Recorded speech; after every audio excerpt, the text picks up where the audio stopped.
Hello everyone, nubkeks here, welcome back to Nub Raids, and in today's video, we're talking Rotation 3 of Hydra, and we're talking epics only. I actually have two very different teams to show you here today. This first team is the better team, no doubt. Though you will be surprised, we've got, I think, the two absolute MVPs of this rotation, the two epics that stand out above the rest. And I'm saying you're surprised because no, it's not Inquisitor, Shamael, and Geomancer. They are actually very replaceable. So, yeah, you're going to enjoy this team, I think. Then the second team is going to be one-keying normal. This team is able to easily one-key hard. Basically, how the normal team came about is that this team you're seeing right here is very similar to my easy one-key team, which can one-key brutal. We've got 5 of the epics actually repeating between the, that video and this one. But I locked those guys in last week, which meant that I didn't have most of my best epics last week. So I was really struggling to actually finish the video. It's very dumb of me. But hey, we're back now, and here we go. So I want to start off with the two. Let's talk about the two MVP champions of this team. MVP number 1, really no question here. He's just absolutely amazing. And this is the champion that was not in the easy one-key version. That was Bivald of the Thorn, was in that legendary fusion from this year. Seeker is taking his place, and Seeker is just incredible. We're going to flick between the game footage, the recording, and then my actual champion so I can show you their builds and how they're set up. Seeker is amazing. He is simply in my clan boss build as well for Demon Lord. He's in my Bat Eater team. It's the exact same Seeker, no changes required, and he's amazing. The reason he is so good is his A1. Double hitter, 25 bucks to 50% chance of placing Provoke for 1 turn. And from my testing, it seems that this is a chance per hit. So you've got two 50% chances, or in other words, overall, you've got about a 75% chance to land Provoke every time he does his A1, which is one of the most consistent single target Provokes in the game across everything. He's S tier across everything, not even including, even compared to legendaries. This guy is insane. Again, he's taken the place of Bivald, and when you compare him to Bivald, what you're losing out on, Bivald does have the AoE with 100% chance to provoke on a 3-turn. Then Bivald's A1 is only a 50% chance to provoke, so Seeker's actually more steady, more consistent. However, Bivald is putting out lots of healing here. He does have the AoE leech and AoE damage here. Then he's AoE damage with a heal and a shield here. That's sort of the difference between Seeker and Bivald. The advantage of Seeker is his A2. Tailwind, 3-turn cooldown, but because it has an extra turn mechanic built in, it's basically 2 turns, and he goes and he does his provoke move anyway. But this is giving us 30% turn meter and increased attack for everyone. This is extremely useful. This is very, very strong, and that's the advantage of Seeker. He is going to be locking down decay while also giving you tons of turn meter, speeding your team up immensely, and providing increased attack. His passive isn't that good. He needs to be crit, but he's not going to be crit that often.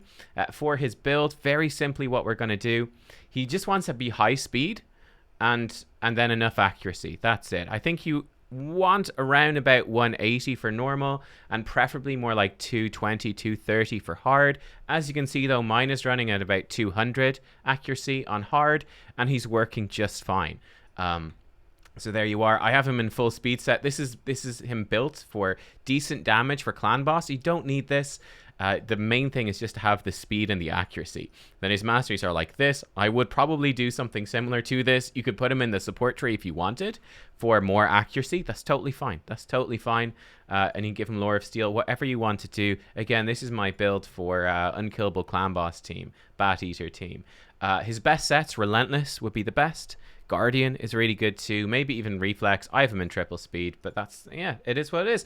There you go, that is Seeker. He is just going to lock down Head of Decay over and over again. He is amazing this rotation. It's one of the problems with the Epic-only teams, Epic-only squads, because he missed the Provoke right there. Problem with the Epic-only squads, there's not that many good Provoke champions in the game, but Seeker stands above the rest, I think that Bivald and Kantra are better, but there's not that many. There's not that many champions that provoke that are actually better than Seeker. It's kind of nuts. The other MVP, she's about to take her turn. These are the two champions I really would not do without. Ugo. Ugo is just insane for this rotation. What is Ugo doing? Well, she's going to be coming in, and she does so many things, right? So many things. She's going to be providing us with AoE decreased defense, AoE block buffs, right? AoE decreased defense and block buffs. She's going to be providing leech, which is nice to keep us alive, especially now that Bivald isn't in the team. And then she's going to be giving us nice healing with her A3 as well. If I jump back here to the footage, look at this team. Who on this team is healing? Geomancer, no heals. Royal Guard, no heals. Ursula, no heals. Inquisitor, no heals. Seeker, he can heal himself a little bit with his passive, basically no heals. That's right, the only actual real source of healing that we have on this team is Ugo. She is solo healing hard difficulty. This is a mistake a lot of people make, or maybe not even a mistake, but basically when we don't have a team that is this good, right? When you don't have the control, it can become very difficult to keep your team alive, and you start bringing in lots and lots of healers, always bringing in these healers. You don't need it. You can actually get away with very little healing in Hydra if you have good control, and that's what we have with the rest of the team. What do I mean by good control? Well, Seeker's the big one. By locking down Head of Decay, you remove most of the threat of those cleanses. You can keep block buffs then on Head of Wrath most of the time, decrease attack on Head of Wrath most of the time, and then you bring in, you know, some increased defense or strengthens, some shielding, anything like that, and suddenly you can see Head of Wrath just smacked us right there. We have the increased defense, he has decreased attack, and it's really no threat, right? When you have that control, you can keep those debuffs because of your provokes. You're gonna be really, really safe. So there you go. Ugo, just amazing. Amazing, amazing. And again, the way to build her, Relentless set is the best, Guardian set is very good, and she's a simple build as well. You want her high speed, high accuracy. Again, well, again, for hard difficulty, you know, about 250 accuracy is gonna debuff everything, no problem, even with Head of Suffering. And then you want her with lots of HP. That's it.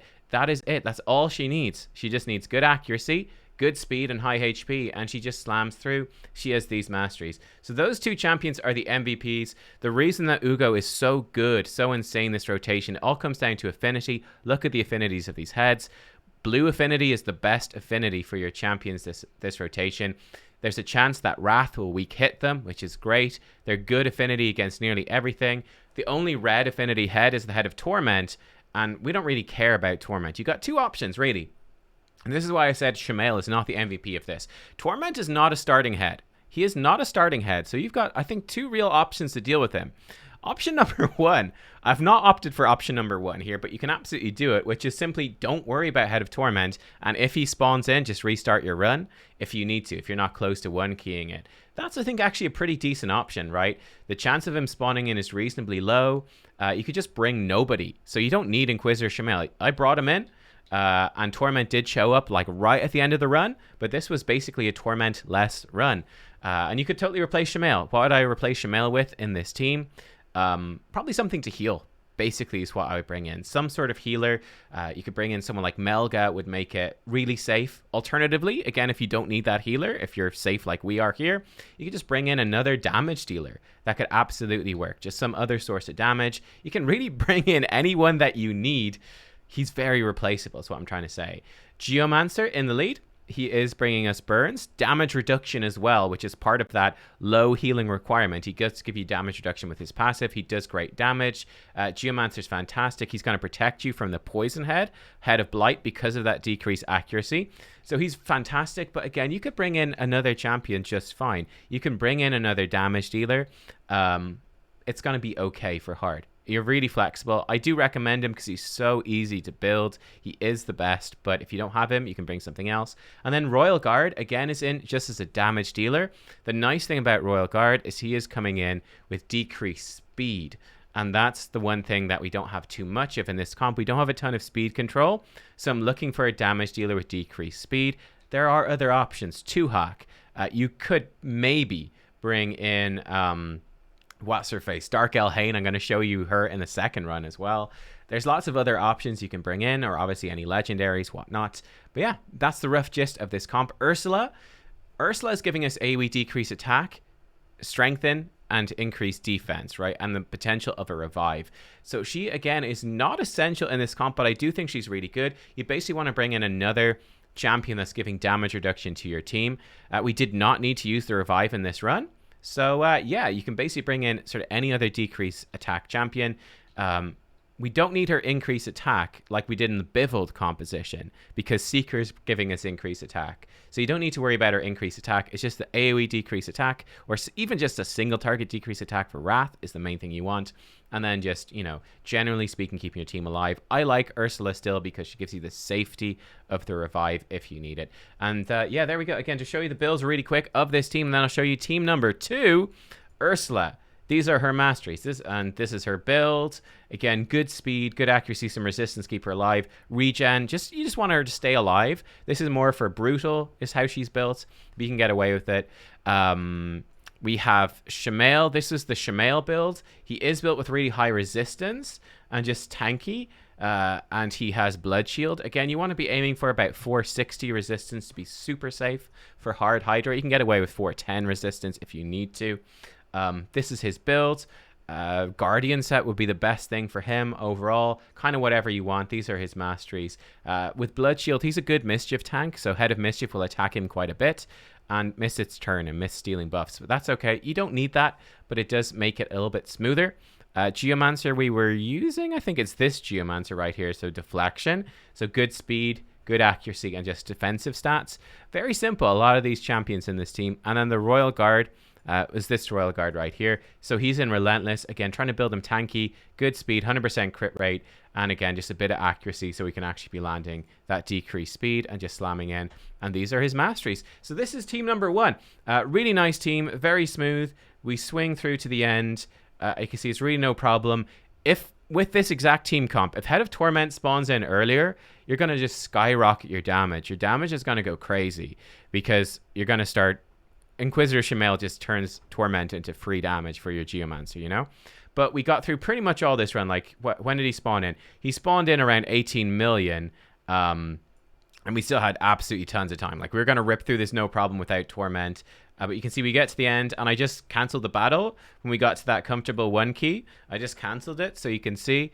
But there you go, 21 million. This team could have gone way, way further than that. And again, if Torment spawns in earlier, you're going to get more damage. But you can see the damage output at the end. Royal Guard is at the top. Geomancer, good damage as well. But like I said, those two are super replaceable. Like, this is only hard Hydra. Neither one is essential. Any sort of HP burner is going to add up to a good chunk of damage. Really, any damage dealer, though, is going to do the job. The main thing I'd say to bring in, the decreased accuracy, the decreased speed are really good debuffs that are worth looking for in at least some of your team. Seeker, Ugo, Ursula, really all doing around about the same damage, not doing too much. Shamail, again, he's actually doing a decent little bit of damage with his counterattacks, even without being built for it. And yeah, as you can see, from the healing required, Ugo's doing it all, and then we've got regen set on Ursula, and then I believe that's just big leech healing on Royal Guard, I think, from I think it's just from takedowns on leech, as far as I'm aware. But yeah, you really don't need much healing. You don't need much if you have the control of Seeker, and then you've got a bit, you know, blocking those debuffs and decrease attack, and you're gonna be super safe. Decrease accuracy really helps too. You're gonna be super safe. Guardian sets really help. There you are. Now, let's go to... if I turn this off for a second, because I need to bring up the thing. Blah, blah. Now, team number 2. Team number 2 is a very different type of team. Are we at the right speed? I think we are at the right speed. So this is very different. So this is going into normal.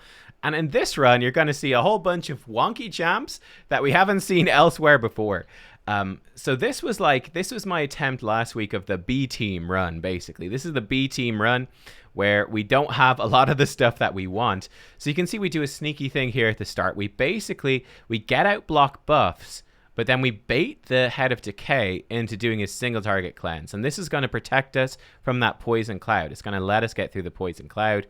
And who do we have in this team? Well, we've got a whole bunch of champions you probably haven't seen me use in a long time. Or indeed, we've got Skytouch Shaman making her debut here for Hydra. And also Dark Elhain. So we'll see how this team does at the end. You might be surprised by some of the results, right? So we have Akoth the Seared. He's in the lead. You get him from Doom Tower Hard. He was the first HP burner I ever got on my account. First AoE one, that is. He's great. Okay, you could use Drexthar. You could use any AoE HP burner. Akoth, he comes in. Blue Affinity, great for this rotation. AoE HP burn on his A2. He does an AoE attack that gives us a shield on his A3, helps us stay alive. Then he actually places decreased crit rate with his A1, which is kind of nifty actually, right? Just preventing the head of Wrath from ever critting is quite useful. You can certainly see, by the way, here, this team is having a much tougher time. When we take away these, you know, the best champs here, the best epics, things get a lot tougher where we have to deal with the cleanse. Makes it much harder, right? So much harder. But Akoth, he's doing his thing. We have Duck the Pierce coming in. AoE decrease attack, decrease defense. He actually has reduced accuracy, decrease accuracy on his A1. So try to land that decreased accuracy on the poison head. It's going to reduce the damage you take substantially. And yeah, then he actually has a provoke on his A3, which is kind of nifty. So you can use him a little bit to lock down that head of decay. It's not perfect by any means. It's very unreliable, but it can just delay some of those moves from head of decay just that little bit and help you stay on top of things. Who else do we have in here? So on the far left, Dark Elhaine making her debut here. This is the Dark Elhaine I premiered in my Ice Golem video the other day. And she's also shown up in some Doom Tower stuff. She's basically just built to nuke, but she has no speed. Fun thing about her, she does provide herself with increased attack.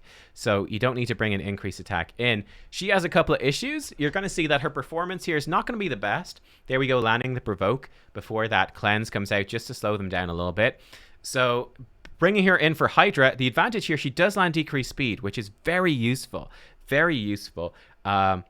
I would definitely be considering building her faster, make sure she has enough accuracy to land the decreased speed, and you're going to run into a bit of an issue with Head of Mischief trying to steal buffs off of her. But as you can see, we're going to get a good chunk through the Hydra run before that's even an issue. But yeah, I would definitely watch out for that. Be really careful of her, but higher speed would be good. You're going to see when we get further in the run, Mischief just keeps stealing buffs off of her. She doesn't get a turn. It's quite funny.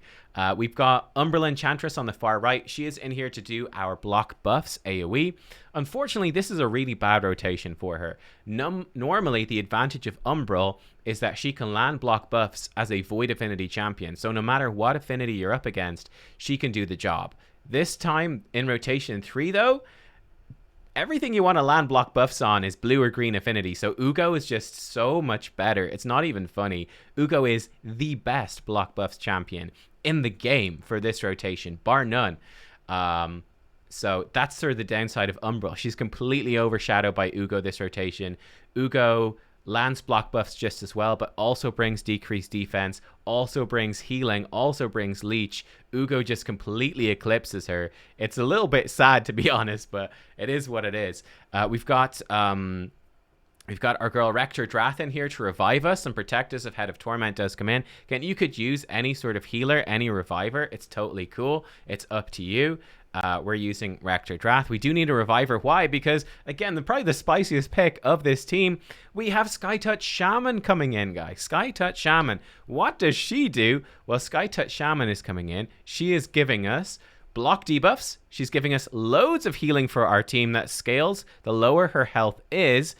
She gives us Revive on Death, which is quite nice as well. Wait till Skytouch Shaman gets her next turn. Just wait for this. Wait till you see how high her health goes. So look at Umbral. Look how squishy Umbral is right now. Wait for it. Wait for it. It's going to blow your mind. Boom! Look at that healing from Skytouch Shaman. So much healing keeping your team alive. And then she has an AoE A1. We're going to build her with War Master, and we're going to see what sort of damage she can do. So there you go. You can see this is actually the 1 key on normal. We're just about coming up to it.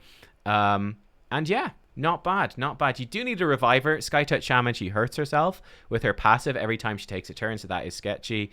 You're really hoping Decay goes away. Decay is definitely your worst friend this rotation.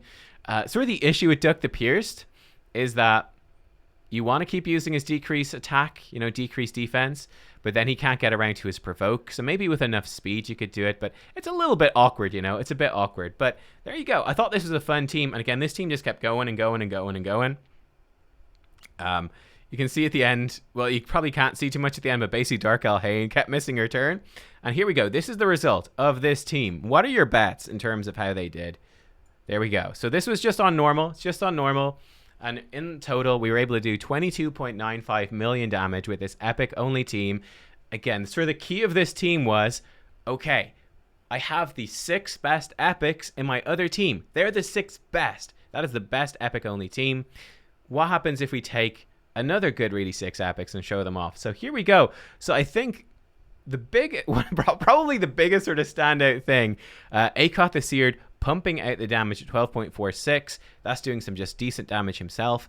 And also with the burns, Dark Elhain was a big disappointment. I think, though, the issue with her is really that her speed was so low, she couldn't get a turn. So Akoth the Seared, this is how I have him built. So he is built with good speed, and he's just tanky, right? He's got good gear, just all around. He's got good gear. And his masteries are like so. He's very good with War Master because he's got the 2 AoEs. He does sort of just pump out damage, right? And then he's just a great champion for this rotation. He's got a good aura as well. 25% HP all battles. Great champ to bring in. Really good. The keys with him, I would have him at decent speed. He obviously needs enough accuracy. And then you want him to be, reasonably tanky. I would definitely get him with a crit rate if you can. Get him with the crit rate. It adds up to a little bit of extra damage. The main thing, though, is to have him with speed and a bit survivable. He's a defense-based damage dealer, so defense ups his damage. Dark Elhain, you can see, is really slow. I think this was the problem with her. 128 speed is pretty bad. You probably want her more like, pushing up towards 170 to 200 speed. So she could certainly hit really hard. And the decreased speed, she's got that 75% chance of placing decreased speed, is really good. And increased attack on herself, that stuff is great. It's really useful. Unfortunately, with her speed being this slow, it just didn't really work out. So I thought it was a fun showcase, though, of, okay, this is a great build in general for Dark Elhain. This works great in Arena. This works great in, like, Doom Tower Normal. Works great in Ice Golem. Not so good here, though, right? The speed is just too low, and it really showed in her damage. She just could not get the turns. She was actually out-damaged by nearly everyone. Duck the Pierced, he's doing really well. I think Duck is great for this rotation. Great budget option. Decrease accuracy is fantastic. It's a low chance, unfortunately, but a great debuff. Decrease attack, decrease defense, AoE, so good. Then even a backup Provoke. Head of Mischief will start targeting him because he has reflect damage and unkillable on himself. So you can build him with decent accuracy, or if you land the decreased accuracy, it's useful. He's a good option. He's a good option. And he, again, wants really good speed. He needs 100% crit rate, and he needs the accuracy. Then you just build him defensive, and he does his job, and his masteries are like this. Umbral Enchantress. Again, similar masteries here. And she, once again, needs good speed, good accuracy, and just defensive. She could do with more crit rate here to up her damage. You can see with that low crit rate, her damage is actually still pretty respectable, so she'll do some decent damage. One thing we lacked in this team, we could have brought in an increased defense champion. Probably would have helped a lot. We could have swapped Dark Elhain for someone giving us increased defense. That increased defense would have upped the damage of Duck, Umbral, and Akoth, helped us stay alive and been better overall. But there's not that many good increased defense epics, I find. At least I don't have many that are that good. Yeah, it's just a little bit awkward. It's a little bit awkward. None of them really were speaking to me. It's definitely something I'll have to return to in a future video at some testing. Rector Drath, I'll show you her first. Rector, she's been the same in so many videos. I actually need to re-gear her in Reflex, which I did on the test server for the Deadwood Jedi faction games. She works great in Reflex, but again, the key with her, good speed, around about 200 accuracy, because she can land decreased attack. Even through Poison Cloud and weak hits, she can land decreased attack, which is very useful. And then you want her to have pretty good resistance, so she stays alive, basically. And that's it. Reflex is definitely the best set for her, which cools down your AoE heal with Perfect Veil. Helps you stay in Perfect Veil if Head of Torment shows up. Her masteries, something like this.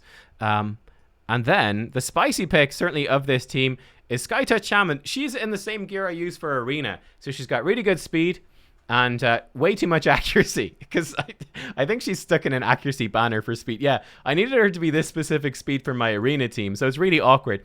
Basically, the keys with her, good resistance is worthwhile. You just want her to have really good speed and lots of HP, and that's basically it, right? I'm not really sure what else you could do with her. Guardian set would probably work pretty well with her. Yeah, I'm not sure. Guardian set, whatever. Like, it's quite flexible. It's really her passive that does this work. So much healing on the team, so much healing. And then the cleanse with these buffs is really useful too. Her A1 does give her a bit of a heal, or gives her some turn meter depending on how much HP she has. But she's just fantastic for this. I think her aura, yeah, her aura would also work for you too. And then the key thing here is definitely going and giving her War Master, because she has that AoE A1 and Lasting Gifts and Life Drinker. They're sort of the keys to just keep her alive a little bit longer. But as you can see, not only did she do 4.7 million healing, she's got about 50% more healing than Rector Drath, which is nuts. So much healing for your team. She's also actually pumping out pretty respectable damage. Cleansing your team as well is preventing lots of damage, which is nice. So she is just a great champion for sort of normal hard Hydra, I think, actually. She's really, really good. Difficult to keep her alive, right? You do need to combo her with another reviver because she will die all the time. Constantly she'll die. You need to keep picking her back up. But she does the job in a really good way. So she's cool. So there you go. This is sort of team number 2. Again, this team did not work on hard, guys. Did not work on hard. You need to put in some legendaries to upgrade some of these champions. Or you need to bring in some of those top 6 epics, like, you know, an Ugo instead of Umbral is going to massively up the effectiveness here. You know, Royal Guard with good speed is going to be much better than the super slow Dark Elhain, etc., etc. But you got the basis of some really, really good champs right here and some good teams. I hope this was an interesting video. I hope it sort of inspired you, gave you some ideas for what you can do. But yeah, I think the epics are real good this rotation, and like I said, in particular, Ugo stands out, Seeker stands out, Sky Touch ain't bad, Duck is great, Akoth, all the rest, guys. Bam, there you are. Lots of ideas. Thank you for watching. Hope you enjoyed. Like, comment, subscribe, all the rest, and I'll see you next time. Bye bye.